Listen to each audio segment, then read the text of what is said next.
You'll see I'm engaging in our learning protocol for this quarter, which is go, gather, group, and granulate.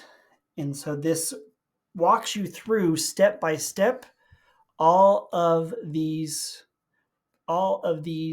steps of our process. So just to give you an overview, my idea is to create QR codes that have music and mindfulness messages and put them in my park by my house.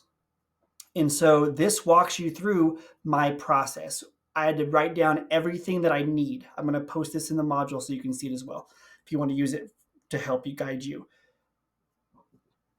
I had to think about the people that are going to be impacted by my idea. And so I'm always coming back to these guiding questions in my thinking.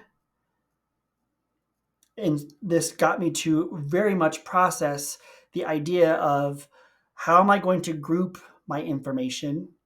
So I have music, I have QR codes, I have all of these mindfulness activities, but I don't know which ones are most effective. Like music is so broad, so I had to narrow that thinking.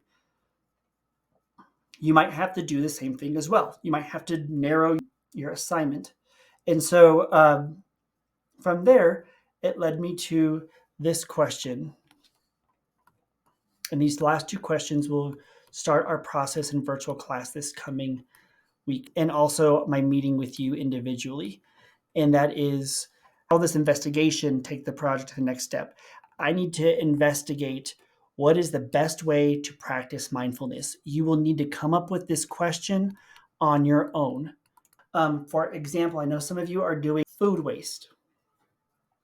And in food waste, you might ask yourself this question.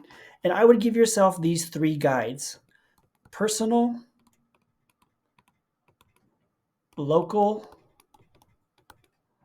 immediate. Which means this question can either be a personal one, it can be a local one, or it can be an immediate one. And so for my example question, it's a personal question. I do truly want to know what is the best way to practice mindfulness, because I want that for myself, but I also want it for the people I'm creating these QR codes for. If you're going to do food waste, maybe your question is personal.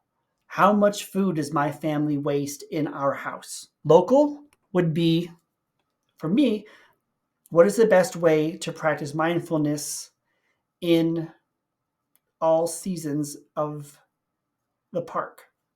So, because that connects me to the local. And then immediate is right now. So your question should definitely be connected to what the conditions are right now. All right, so that should guide you through that part of the process. And when we meet together for our one-on-one conversation, you present it to me, but I want you to have it done first because it builds all of this great work that you've been doing this entire quarter, builds up to this idea phase and this fantastic idea that you finally get to put onto paper for your project-based learning assignment.